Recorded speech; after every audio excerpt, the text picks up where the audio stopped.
मेरा नाम जमील है और मैं लाहौर शहर का रिहायशी हूँ। पेशे के एतबार से मैं एक ड्राइवर हूँ। वालिद साहब के हम 3 बेटे हैं और मैं इनमें सबसे छोटा हूँ। मेरे दोनों बड़े भाई नवीद और फारूक कराची में रहते हैं और वहीं फिल्म इंडस्ट्री में काम करते हैं। वो दोनों अपने बीवी बच्चों समेत वहीं आबाद हैं और उन्हें लाहौर छोड़े हुए तकरीबन 20 साल हो चुके हैं। लेकिन मेरे अब्बा जान को गांव की मिट्टी और लाहौर की गलियां बहुत अजीज थीं, इसलिए उन्होंने कराची जाने से इनकार कर दिया। उनकी देखभाल के लिए मैंने लाहौर में ही रहने का फैसला किया। मेरे पास कोई खास रोजगार नहीं था, तो अब्बा जान ने मुझे एक टयोटा करोला गाड़ी ले दी ताकि मैं उसे किराए पर चलाकर अपना और घर का खर्चा पूरा कर सकूं। जैसा कि आप जानते हैं, लाहौर एक तारीखी और सकाफती शहर है। यहाँ मुल्क भर से और बैरूने मुल्क से भी लोग घूमने फिरने आते हैं। इसलिए अल्लाह का शुक्र है कि मेरा काम बहुत अच्छा चल जाता है। मुझे रोज़ाना 2 से 3 बुकिंग्स मिल जाती हैं। कभी कभार अगर कोई लंबी बुकिंग जैसे इस्लामाबाद या कराची की मिल जाए तो दिन में एक ही चक्कर लगता है, लेकिन उस एक चक्कर में ही मैं 2-3 मकामी बुकिंग्स जितना कमा लेता हूँ। पिछले 6-7 साल से मेरा गुजारा इसी काम पर हो रहा है। लेकिन आज जो खौफनाक कहानी मैं आपको सुनाने जा रहा हूँ, ये उस वक्त की बात है जब मुझे गाड़ी लिए हुए सिर्फ 2 साल ही हुए थे। उस वक्त मेरे बड़े भाई फारूक ने मुझे कराची से फ़ोन किया और कहा कि जमील, कुछ दिनों के लिए अब्बा जान को हमारे पास छोड़ जाओ। वो यहाँ कुछ दिन रहेंगे, समंदर की हवा से उनकी तबीयत भी बहाल हो जाएगी। जब उनका दिल भर जाएगा तो तुम आकर उन्हें वापस ले जाना। भाई की बात सुनकर मैंने अब्बा जान से पूछा तो वो भी फौरन राजी हो गए। उन्होंने कहा, ठीक है बेटा, कल सुबह ही निकलेंगे। अगले दिन सुबह सवेरे तकरीबन 5 बजे मैं अब्बा जान को लेकर कराची के लिए रवाना हो गया। मेरा इतनी जल्दी निकलने का मकसद ये था कि दिन के वक्त हाईवे पर बहुत ज़्यादा ट्रैफिक होता है और अब्बा जान की सेहत भी थोड़ी नासाज रहती थी। मैं चाहता था कि सुबह की ठंडी और ताज़ा हवा में हम आराम से अपना सफ़र तय कर लें। रास्ते में जाते हुए तो सब कुछ ठीक रहा, कोई गैर मामूली बात नहीं हुई। हम हंसी खुशी बातें करते हुए कराची पहुंच गए। मैंने अब्बा जान को भाई के घर छोड़ा, उनके साथ दोपहर का खाना खाया और शाम के वक्त वापसी के लिए लाहौर की तरफ निकल पड़ा। लेकिन इस वापसी के सफ़र में मेरे साथ एक ऐसा वाक़या पेश आया जिसके बारे में जब मैं आज भी सोचता हूं तो मेरे जिस्म में एक सर्द लहर दौड़ जाती है। मुझे यकीन नहीं आता कि वाकई मेरे साथ वो सब कुछ हुआ था, लेकिन जब वो हुआ था उस वक्त तो मेरी हालत गैर हो गई थी। दरअसल मैं शाम के वक्त कराची से लाहौर के लिए निकला था। अभी मुझे निकले हुए कुछ ही वक्त हुआ था कि अचानक मौसम ख़राब होना शुरू हो गया और बारिश होने लगी। मैं इस बारिश में ही अपनी गाड़ी चलाता हुआ लाहौर की तरफ बढ़ रहा था। बारिश बहुत ज़्यादा तेज़ नहीं थी, बस हल्की हल्की फुहार थी। जब मैं हाईवे पर गाड़ी चला रहा था तो अचानक मेरे दिमाग में एक ख्याल आया। मैंने कई ड्राइवर दोस्तों से एक शॉर्टकट रास्ते के बारे में सुन रखा था, जो हाईवे के साथ साथ एक पुरानी सड़क थी। उनका कहना था कि इस रास्ते से जाने पर तकरीबन 1 घंटे का वक्त बच जाता है। लेकिन इसके साथ ही मैंने ये भी सुन रखा था कि सूरज ढलने के बाद इस रास्ते से गुजरना खतरे से खाली नहीं। लोगों का कहना था कि इस सड़क पर आसेब का बसेरा है और मगरिब के बाद जो कोई भी इस रास्ते से गुजरता है उसके साथ ज़रूर कुछ न कुछ ऐसा होता है जिसकी वजह से उसकी जान खतरे में पड़ जाती है। लेकिन उस वक्त मुझ पर जवानी का जोश सवान था। मैंने सोचा ये सब वहम की बातें हैं और पुराने लोगों की कहानियां हैं। आज इसी रास्ते से चलकर देखते हैं, जो होगा देखा जाएगा।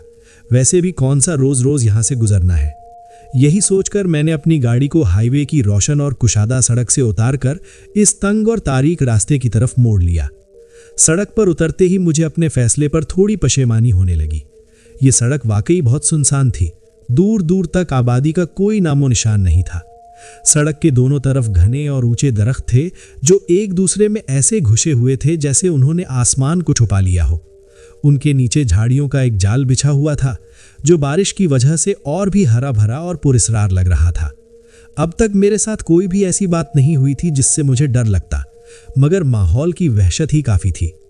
बारिश अब भी मुसलसल बरस रही थी और मैं इसी बारिश के बीच थोड़ी तेज़ रफ्तारी से अपनी गाड़ी चला रहा था। तभी अचानक गाड़ी चलाते हुए मुझे इस तेज़ बारिश में कुछ ऐसा दिखाई दिया जिसे देखकर एक लम्हे के लिए तो मैं घबरा गया और सोचने लगा कि इतनी तेज बारिश में ये कैसे हो सकता है। दरअसल जब मैं इस रास्ते से गुजर रहा था तो मुझसे तकरीबन 400 मीटर के फासले पर मैंने देखा कि सड़क के एक तरफ जो गहरी खाई थी उसमें से एक औरत ऊपर चढ़कर सड़क पर आई। उसने एक लम्हे के लिए मेरी तरफ देखा, फिर सड़क पार की और दूसरी तरफ वाली खाई में उतर गई। दूर से वो मुझे एक औरत ही लग रही थी, क्योंकि उसने अपने जिस्म पर कुछ गुलाबी या लाल रंग के कपड़े पहन रखे थे। लेकिन सामने से आती हुई बारिश की वजह से उसकी शक्ल मुझे ठीक से दिखाई नहीं दे रही थी। जब तक मेरी गाड़ी उस जगह तक पहुंचती, वो नजरों से ओझल हो चुकी थी। मैंने उसे इस तरह बारिश में भीगते हुए सड़क पार करके जंगल की तरफ जाते देखा तो मेरे दिल में कई सवाल उठे। आखिर ये औरत इस तूफानी बारिश में यहां क्या कर रही है और इस खाई से निकलकर दूसरी खाई में कहां जा रही है? लेकिन ये सोचते सोचते ही मैं उस जगह से आगे निकल गया। जैसे ही मैंने वो जगह पार की, मुझे अपनी गाड़ी के पिछले टायर के नीचे से एक जोरदार आवाज आई, ठक। आवाज कुछ ऐसी थी जैसे टायर के नीचे कोई खाली प्लास्टिक की बोतल या कोई सख्त लकड़ी आ गई हो। बारिश के शोर में मुझे आवाज ज्यादा वाज़ह सुनाई नहीं दी, लेकिन मुझे ये महसूस हो गया था कि कुछ ना कुछ टायर के नीचे जरूर आया है। इस ख्याल से ही मेरे बदन में झरझरी सी आई, लेकिन मैंने इस वहम को झटक दिया और गाड़ी की रफ्तार और बढ़ा दी, ये सोचकर कि इस वीराने में रुकना बेवकूफ़ी होगी। बारिश की बूंदें अब विंड स्क्रीन पर मजीद तेजी से गिर रही थी, जिसकी वजह से मुझे सामने देखने में दुश्वारी हो रही थी। मैंने गाड़ी की हेडलाइट्स ऑन कर दी। अभी मैं इस जगह से कोई 5-7 किलोमीटर ही आगे गया था कि तभी अचानक मुझे अपनी आंखों के सामने फिर से कुछ ऐसा दिखाई दिया जिसे देखने के बाद मैं अपनी गाड़ी को उसी जगह रोकने पर मजबूर हो गया। और सिर्फ मैं ही क्या, अगर मेरी जगह कोई और इंसान भी इस रास्ते से गुजर रहा होता और उसके अंदर थोड़ी बहुत भी इंसानियत बाकी होती, तो वो भी उस जगह अपनी गाड़ी जरूर रोकता, क्योंकि उस वक्त आंखों के सामने वो नज़ारा ही कुछ ऐसा था कि उसे देखते ही मेरा दिल दहल गया और मेरे हाथ खुद ब खुद ब्रेक पर चले गए। दरअसल जब मैं इस रास्ते से गुजर रहा था तो एक मोड़ काटते ही एक छोटी सी पुलिया आई। उस पुलिया के नीचे से बारिश का पानी बहुत तेजी से बह रहा था और उसकी शू शू की आवाज पूरे माहौल में गूंज रही थी। वो जगह चारों तरफ से हरियाली में घिरी हुई थी और दिन की रोशनी में शायद बहुत खूबसूरत लगती होगी, लेकिन उस वक्त वो मुझे बहुत डरावनी और पुरअसरार लग रही थी।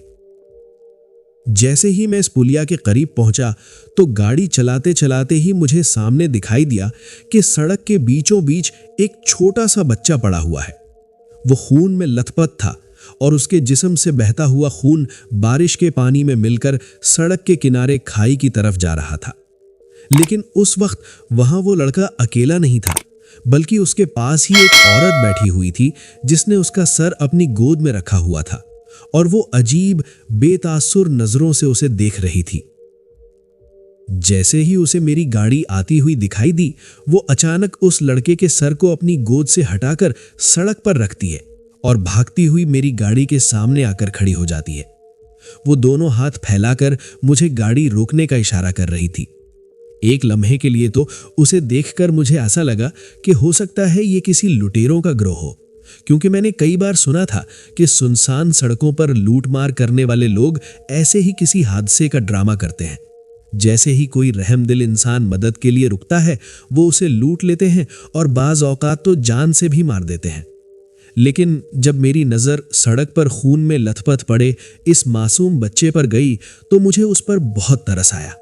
मैंने सोचा कि शायद यहाँ वाकई कोई हादसा हुआ है और इस औरत को मदद की सख्त ज़रूरत है। यही सोचकर मैंने अपनी गाड़ी उस औरत से थोड़ा पहले ही रोक दी। मेरी गाड़ी रुकते ही वो औरत भागती हुई मेरी ड्राइविंग सीट के शीशे की तरफ आई। उस वक्त तेज बारिश हो रही थी, इसलिए मैंने अपनी गाड़ी के शीशे मुकम्मल तौर पर बंद कर रखे थे। वो औरत मेरे शीशे के पास आकर अपने दोनों हाथों से शीशा पीटने लगी और बाहर से कुछ बोल रही थी।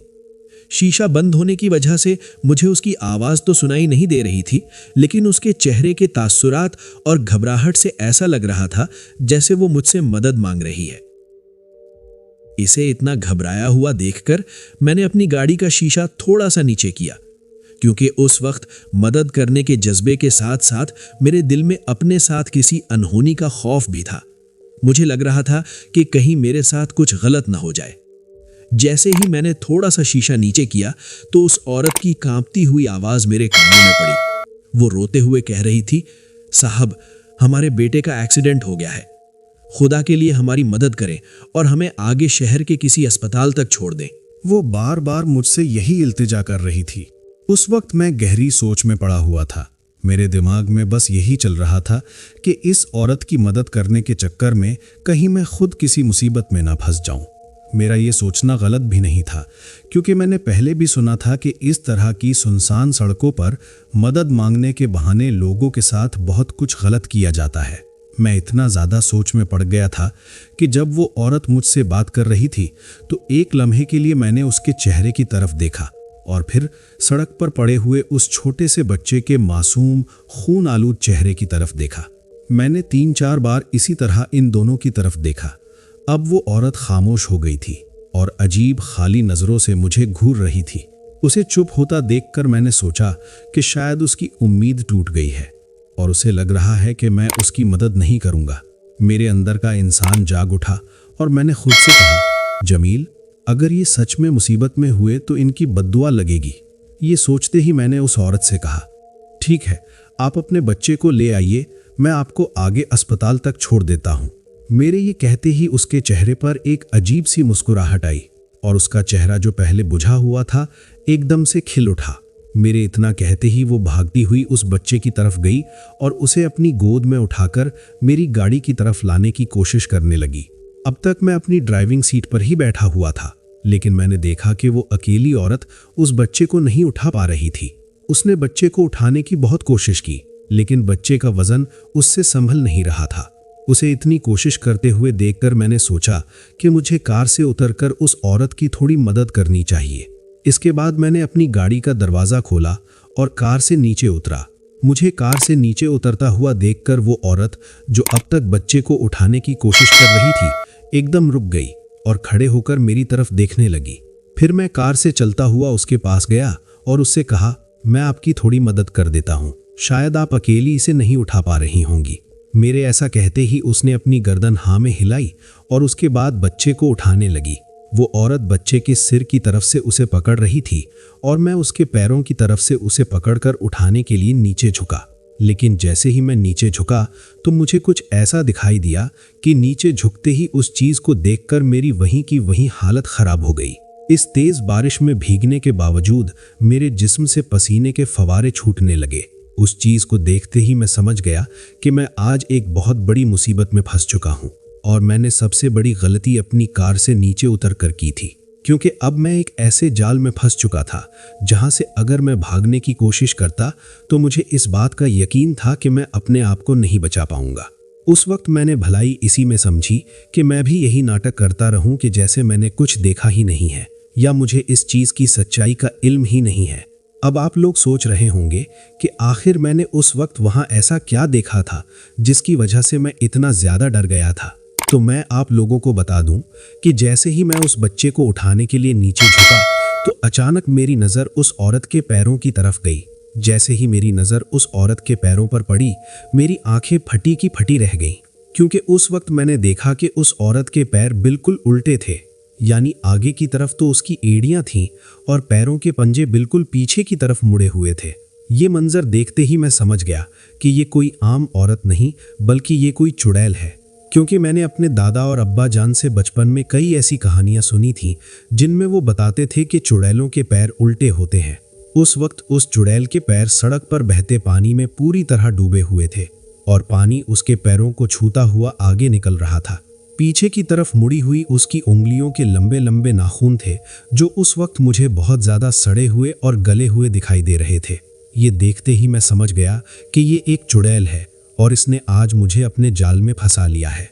लेकिन अगर मैं उस वक्त कुछ ऐसा करता जिससे उसे शक हो जाता कि मैंने उसकी हकीकत जान ली है तो वो मुझे वहीं पर मार देती। इसलिए मैंने उस वक्त भलाई इसी में समझी कि मुझे इसी तरह नाटक करना चाहिए जैसे मुझे उसके बारे में कुछ पता ही नहीं है। लेकिन उस वक्त तक मैं अंदर से बुरी तरह कांप रहा था और मेरे जिस्म से ठंडा पसीना बह रहा था। लेकिन उस वक्त अल्लाह का शुक्र था कि बारिश हो रही थी, क्योंकि इस बारिश में भीगने की वजह से उस चुड़ैल को ये पता नहीं चल पा रहा था कि मैं उसकी असलियत जान गया हूँ और उसकी वजह से मैं इतना घबराया हुआ हूँ कि मेरे जिस्म से पसीना निकल रहा है। फिर इसके बाद मैंने उस चुड़ैल के साथ मिलकर उस बच्चे को वहां से उठाया और अपनी कार की पिछली सीट पर लिटा दिया। बच्चे को कार में लिटाकर मैं आगे ड्राइविंग सीट पर आकर बैठ गया। अब मैं ड्राइविंग सीट पर बैठकर गाड़ी स्टार्ट करने की कोशिश करने लगा, लेकिन मेरे कई बार चाबी घुमाने के बाद भी गाड़ी स्टार्ट नहीं हो रही थी। गाड़ी स्टार्ट ना होती देखकर मैं और भी ज्यादा घबरा गया और सोचने लगा कि कहीं इस चुड़ैल ने मुझे यहीं पर मारने का इरादा तो नहीं कर लिया है, क्योंकि उस वक्त वो चुड़ैल मेरे बिल्कुल पीछे उस बच्चे के साथ पिछली सीट पर बैठी हुई थी। जब कई बार कोशिश के बाद भी गाड़ी स्टार्ट नहीं हुई तो अचानक पीछे से वो चुड़ैल एक अजीब सर्द आवाज में बोली, क्या हुआ साहब, आप गाड़ी चला क्यों नहीं रहे? उस चुड़ैल के ऐसा बोलते ही मेरा खून खुश्क हो गया। उस वक्त डर के मारे मेरी आवाज हलक में ही फंस गई थी, लेकिन वहां मैंने थोड़ा दिमाग से काम लिया और सोचा कि अगर मैं जरूरत से ज्यादा डरूंगा तो मैं कुछ बोल नहीं पाऊंगा, और अगर इस चुड़ैल को ये एहसास हो गया कि मैं डर रहा हूं तो ये मुझे यहीं पर मार देगी। इसलिए मैंने उस वक्त अपने आप को संभालते हुए उससे कहा, चाबी घुमा रहा हूं लेकिन गाड़ी स्टार्ट नहीं हो रही है। ये बोलते ही मेरी थोड़ी जान में जान आई। मेरे इतना बोलते ही वो मुझसे कहती है, एक बार दोबारा कोशिश करो, इस बार स्टार्ट हो जाएगी। इसके ऐसा कहते ही मैंने फिर से चाबी घुमाई और इस बार गाड़ी एक झटके से स्टार्ट हो गई। गाड़ी के स्टार्ट होते ही मैंने फौरन उसे वहां से रवाना कर दिया। अब मैं आगे की तरफ देखकर गाड़ी चला रहा था, लेकिन गाड़ी चलाते चलाते ही जब मेरी नजर कार में लगे हुए पीछे देखने वाले शीशे यानी रियर व्यू मिरर पर गई तो मैंने देखा कि उस शीशे में मुझे पिछली सीट बिल्कुल खाली दिखाई दे रही थी। यानी शीशे में देखकर ऐसा लग रहा था जैसे मेरी पिछली सीट पर कोई बैठा ही ना हो। यह देखकर मेरा दिल धक से रह गया। मैं समझ गया कि उसका अक्स शीशे में नजर नहीं आता। अब गाड़ी चलाते हुए मैं ये सोच रहा था कि आखिर मैं किस तरह इस मुसीबत से निकलूं, क्योंकि मुझे हर पल अपनी मौत अपने सर पर नाचती हुई दिखाई दे रही थी। मैं सोच रहा था कि मुझे कुछ न कुछ ऐसा बहाना बनाना होगा जिसकी वजह से मैं इस कार को छोड़कर यहां से निकल सकूं। लेकिन मैं ये काम उस वक्त तक नहीं कर सकता था जब तक कोई रिहायशी इलाका या कोई बस्ती ना आ जाए।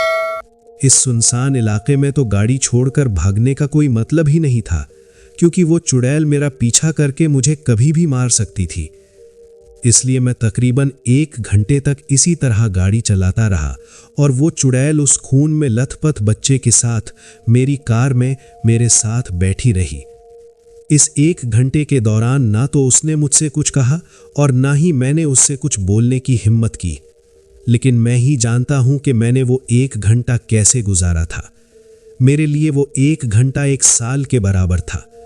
हर एक सेकंड मुझे ये एहसास हो रहा था कि पता नहीं कौन से पल मेरे पीछे बैठी ये चुड़ैल मेरी गर्दन को दबोच लेगी और मैं यहीं मर जाऊंगा। तकरीबन 1 घंटे तक चलने के बाद मुझे दूर कुछ रोशनियां नजर आईं। वो एक छोटी सी बस्ती थी। उस बस्ती के आते ही मैंने अपने आप को उस कार से बचाकर निकालने की तरकीबें सोचना शुरू कर दी। थोड़ी ही देर में मेरे दिमाग में एक ख्याल आया, और वो ख्याल इस वजह से आया क्योंकि मुझे उस बस्ती में सड़क के किनारे एक छोटा सा चाय का ढाबा दिखाई दिया था, जिस पर 2-4 लोग बैठे हुए थे। उस चाय के ढाबे को देखते ही मेरे दिल में उम्मीद की एक किरण जागी। जैसे ही मैं अपनी कार को उस ढाबे के थोड़ा करीब लेकर गया, मैंने अचानक से अपनी कार को ढाबे से तकरीबन 10-15 मीटर पहले ही रोक दिया। गाड़ी को इस तरह अचानक रुकता हुआ देखकर वो चुड़ैल पीछे से एक गुस्सीली और अजीब सी आवाज में बोली, क्या हुआ, तुमने गाड़ी क्यों रोक दी? उस चुड़ैल के गुस्से से भरे सवाल पर मेरा दिल हलक में आ गया। मैंने सोचा कि शायद उसे मुझ पर शक हो गया है या वो इस वक्त मुझ पर बहुत ज्यादा गुस्सा कर रही है, क्योंकि अब तक वो मुझे साहब कहकर बात कर रही थी, लेकिन अब अचानक से उसने तुम कहना शुरू कर दिया था। उसके लहजे की तब्दीली ने मुझे मजीद खौफजदा कर दिया था, लेकिन मैंने हिम्मत से काम लेते हुए जवाब दिया, बारिश में भीगने की वजह से बहुत ज़्यादा सर्दी लग रही है और सामने चाय का ढाबा है। मैं सोच रहा था कि 1 कप चाय पियाऊं और आप लोगों के लिए भी चाय और बिस्किट ले आऊं। मेरे ऐसा कहने पर वो चुड़ैल मुझ पर मजीद गुस्सा करने लगी और एक दहाड़ती हुई आवाज में बोली, तुम्हें दिखाई नहीं दे रहा? मेरे बच्चे के सर से खून बह रहा है और उसे जितनी जल्दी हो सके अस्पताल पहुंचाना है। तुम्हें अपनी चाय की पड़ी है? उसकी ये बात सुनकर मैं समझ गया कि अगर उसके दबाव में आकर मैंने गाड़ी यहां से आगे बढ़ा ली तो पता नहीं आगे चलकर ये मेरे साथ क्या सलूक करेगी। मुझे हर हाल में इस गाड़ी से नीचे उतरना था, इसलिए मैंने एक और चाल चली और उस चुड़ैल से कहा, मैं सिर्फ चाय के लिए नहीं रुक रहा, मैं ये भी देख लेता हूं कि अगर इस ढाबे पर कोई मरहम पट्टी या दवा मिल जाए जिससे हम इस बच्चे का खून रोक सकें तो वो भी ले आता हूं, क्योंकि अभी शहर तक पहुंचने में थोड़ा वक्त है और तब तक तो शायद इस बच्चे के सर से बहुत ज़्यादा खून बह जाएगा। मेरे मुंह से ये बात सुनकर वो चुड़ैल थोड़ी नरम पड़ी और एक अजीब सी हंसी हंसते हुए बोली, हाँ, ये ठीक है, तुम बहुत अच्छे इंसान हो, तुम्हें मेरे बच्चे की कितनी फिक्र है। बाकी किसी को भी मेरे बच्चे की इतनी फिक्र नहीं थी। हर कोई हमें इसी तरह तड़पता हुआ छोड़कर चला गया, लेकिन फिर मैंने भी। इतना कहकर वो चुड़ैल रुक गई। उसके अधूरे जुमले ने मुझे मजीद दहशत ज़दा कर दिया। मैंने डरते डरते पूछा, आपने भी क्या? तो वो बोली, अरे कुछ नहीं, तुम जाओ और जल्दी से मेरे बच्चे के लिए कोई दवा पट्टी ले आओ जिससे उसका थोड़ा बहुत खून रुक जाए। मौका मिलते ही मैं अपनी कार से उतर गया, लेकिन कार से उतरते वक्त भी मैंने इस बात का ध्यान रखा कि मैं ज़्यादा जल्दबाजी में नीचे ना उतरूं, क्योंकि मैं नहीं चाहता था कि इस चुड़ैल को ये बिल्कुल भी ना लगे कि मुझे इस कार से नीचे उतरने की जल्दी हो रही है। मैंने आराम से दरवाज़ा खोला, उसे बंद किया और उस चाय के ढाबे की तरफ चल पड़ा। ढाबे पर पहुंचते ही मुझे थोड़ी राहत की सांस आई। मैंने वहां पहुंचकर अपनी कार की तरफ पीठ कर ली और ढाबे वाले से कहा, भाई साहब, मुझे बचा लीजिए, आज मेरी जान बहुत ज़्यादा खतरे में है। उस वक्त उस ढाबे वाले के साथ साथ जो 3-4 लोग वहां बैठे हुए थे वो भी मेरी इस बात को सुनकर चौंक गए। उनके चेहरों पर तशवीश के आसार नुमाया हो गए। ढाबे वाला बोला, खैरियत तो है भाई, क्या हुआ, बताओ, हम तुम्हारी क्या मदद कर सकते हैं? मैंने कांपती आवाज़ में उन लोगों से कहा, इस वक्त आपको मेरी कार में जो औरत इस बच्चे के साथ बैठी हुई दिखाई दे रही है वो कोई आम औरत नहीं है, बल्कि वो एक चुड़ैल है। मैंने उसके पैर देखे हैं, उसके पैर बिल्कुल उल्टे हैं, लेकिन जब तक मैंने उसके पैर देखे तब तक मैं उसके चंगुल में फंस चुका था। वो मुझसे कह रही है कि उसके साथ जो बच्चा है उसे बहुत ज़्यादा चोट लगी है और मुझे उसे अस्पताल लेकर जाना है। मेरे मुंह से ये बात सुनते ही वो ढाबे वाला आदमी मेरा हाथ पकड़कर बोला, भाई, भलाई इसी में है कि जहां ये तुम्हें जाने के लिए कह रही है तुम चुपचाप इसे वहां ले जाकर छोड़ दो। अगर तुमने यहां से भागने या इससे अपना पीछा छुड़ाने की कोशिश की तो तुम्हारी जान को खतरा हो सकता है। उसके साथ बैठे एक बुजुर्ग ने कहा, बेटा, तुम्हारे पास अपने आप को बचाने का सिर्फ यही एक रास्ता है कि तुम चुपचाप इस गाड़ी में जाओ, उसे स्टार्ट करो और यहाँ से निकल जाओ।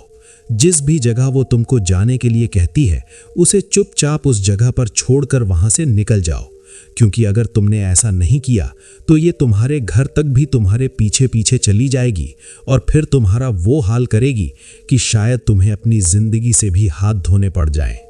उन लोगों ने मुझे ये भी बताया कि उन्हें मेरी कार में कोई भी नज़र नहीं आ रहा, लेकिन वो जानते हैं कि वो चुड़ैल उन्हें दिखाई नहीं देगी, क्योंकि वो जिसे अपना शिकार बनाने की सोचती है वो सिर्फ उसी को दिखाई देती है। उन लोगों की बातें सुनकर मैं गुस्से में आ गया और बोला, आप लोग पागल हो गए हैं क्या? मैं किसी तरह तो अपनी जान बचाकर इस कार से निकलकर यहाँ आप लोगों के पास आया हूँ और आप लोग मेरी मदद करने के बजाय उल्टा मुझे उसके साथ फिर से जाने के लिए कह रहे हो। इस पर ढाबे वाले ने मुझे समझाया, बेटा, हम तुम्हें तुम्हारी जान बचाने के लिए ही ऐसा कह रहे हैं। ये कोई ऐसी वैसी चुड़ैल नहीं है, बल्कि बहुत ही खतरनाक है। आज से कई साल पहले ये औरत जिंदा हुआ करती थी और इसका ये बच्चा भी जिंदा था। ये हमारी ही बस्ती की रहने वाली थी। एक दिन ये दोनों माँ बेटे इसी सड़क से होते हुए हमारी बस्ती की तरफ आ रहे थे कि एक तेज रफ्तार कार वाले ने इन दोनों को टक्कर मार दी, जिसमें उनकी वहीं पर ही मौत हो गई। इसके मरने के कुछ महीनों बाद ही इस जगह पर ऐसे वाकयात होने लगे जिसमें लोगों को एक औरत एक खून में लथपथ बच्चे के साथ सड़क पर मदद मांगती हुई दिखाई देती है। जो कोई भी उसकी मदद नहीं करता और उसे नज़रअंदाज करके वहां से निकल जाता है, वो इंसान जिंदा नहीं बच पाता, क्योंकि ये चुड़ैल उसका पीछा करके उसके घर तक जाती है और फिर उसे मौत के घाट उतार देती है। इसका मानना है कि जो कोई भी उसके बच्चे को बचाने में उसकी मदद नहीं करेगा, वो उसके साथ वही सुलूक करेगी जो उसके साथ हुआ था। लेकिन अगर कोई जैसा वो कहती है वैसा मानता है और उसकी मदद करता है, तो फिर वो उसका पीछा छोड़ देती है।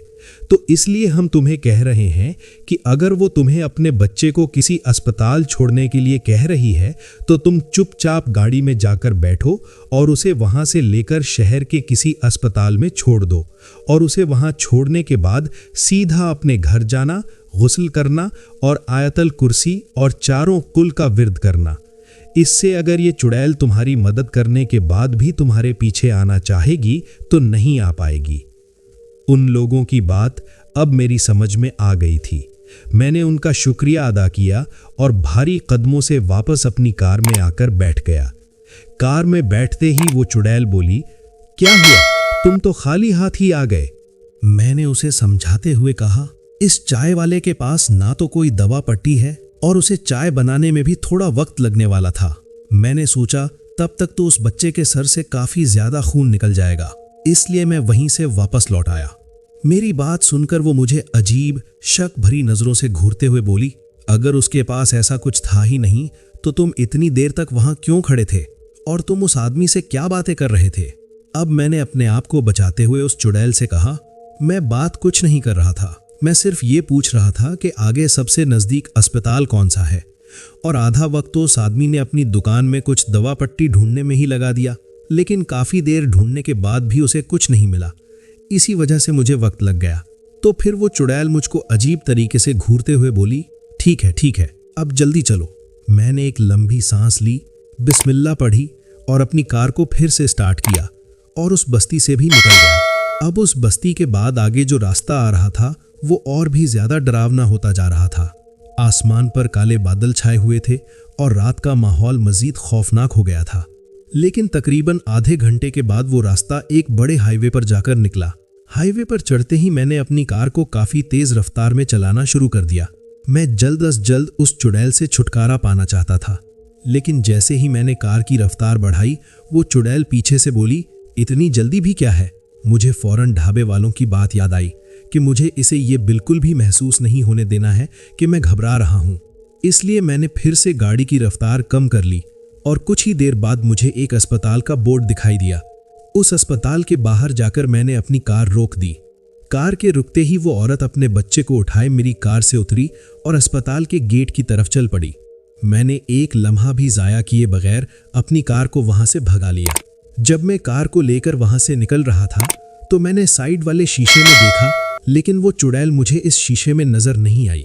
कुछ दूरी तक तो मैंने कार को आराम से चलाया ताकि उसे कोई शक ना हो, और जैसे ही मुझे लगा कि अब मैं उसकी नजरों से ओझल हो चुका हूँगा, तो उसके बाद मैंने अपनी कार को इतनी तेज भगाया जितनी भगा सकता था। इस जगह से निकलने के बाद मेरे पूरे जिस्म से पसीना बह रहा था और मैं बुरी तरह कांप रहा था। मैं सीधा अपने घर गया, अपनी बीवी को सारी बात बताई। फिर उन लोगों के कहने के मुताबिक मैंने फौरन गुस्ल किया और अपने घर में जाए नमाज बिछाकर कुरान पाक की तिलावत करने बैठ गया। कई दिन तक मैं इस खौफ से बाहर नहीं निकल सका, लेकिन फिर मुझे एहसास हुआ कि शायद वो चुड़ैल एक अच्छी रूह थी, यानी वो सिर्फ उन लोगों को अपना शिकार बनाती थी जो उसकी मदद नहीं करते थे। शायद जब वो जिंदा थी तो अपने बच्चे को बचाने के लिए बहुत तड़पी होगी, और इसी वजह से उसके दिल में ऐसे लोगों के लिए नफरत बैठ गई है जो किसी इंसान को मुसीबत में देखकर भी उसकी मदद नहीं करते। इस दिन के बाद मैं कई बार कराची गया हूँ, लेकिन उस रास्ते से मैं फिर कभी भी नहीं गुजरा।